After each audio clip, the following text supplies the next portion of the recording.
car vous ne savez ni le jour ni l'heure.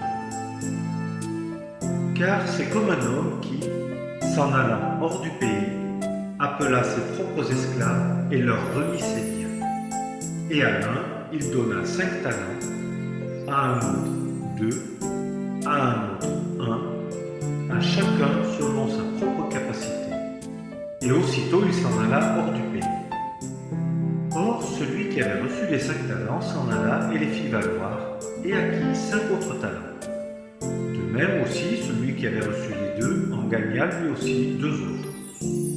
Mais celui qui en avait reçu un s'en alla et creusa dans la terre, et cacha l'argent de son maître. Et longtemps après, le maître de ses esclaves vient et règle compte avec eux. Et celui qui avait reçu les 5 talents vint et apporta 5 autres talents, disant : Maître, tu m'as remis 5 talents, voici, j'ai gagné 5 autres talents par-dessus. Son maître lui dit : Bien, bon et fidèle esclave, tu as été fidèle en peu de choses, je t'établirai sur beaucoup.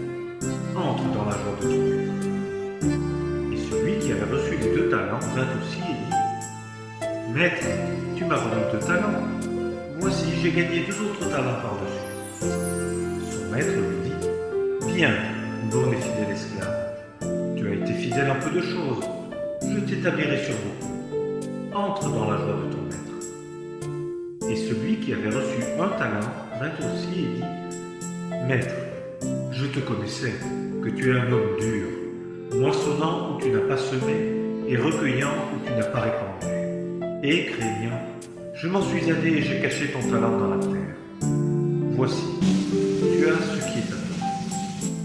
Et son maître, répondant, lui dit : Méchant et paresseux esclave, tu savais que je moissonne où je n'ai pas semé et que je recueille où je n'ai pas répandu.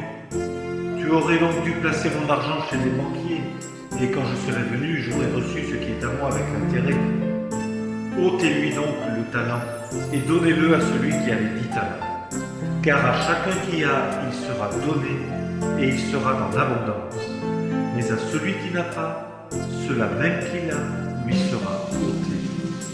Et jetez l'esclave inutile dans les ténèbres du dehors. Là seront les pleurs et les grincements de dents. Or, quand le Fils de l'homme viendra dans sa gloire et tous les anges avec lui, alors il s'assiera sur le trône de sa gloire et toutes les nations seront assemblées devant lui. Et il séparera les uns avec les autres comme un berger sépare les brebis avec les chèvres. Et il mettra les brebis à sa droite et les chèvres à sa gauche. Alors le roi dira à ceux qui seront à sa droite : Venez, les bénis de mon Père, héritez du royaume qui vous est préparé dès la fondation du monde. Car j'ai eu faim, et vous m'avez donné à manger. J'ai eu soif, et vous m'avez donné à boire. J'étais étranger, et vous m'avez recueilli. J'étais nu, et vous m'avez vêtu. J'étais infirme, et vous m'avez visité. J'étais en prison, et vous êtes venu auprès de moi.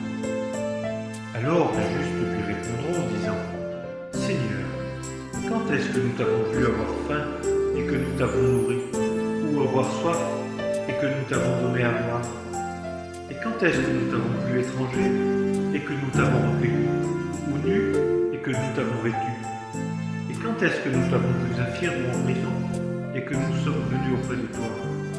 Et le roi répondant leur dira : En vérité, je vous dis, en tant que vous l'avez fait à l'un des plus petits de ceux-ci qui sont mes frères, vous me l'avez fait à moi. Alors il dira aussi à ceux qui seront à sa gauche : Allez-vous-en loin de moi, maudits, dans le feu éternel qui est préparé pour le diable et ses anges. Car j'ai eu faim et vous ne m'avez pas donné à manger. J'ai eu soif et vous ne m'avez pas donné à boire. J'étais étranger et vous ne m'avez pas recueilli. Nu et vous ne m'avez pas vêtu.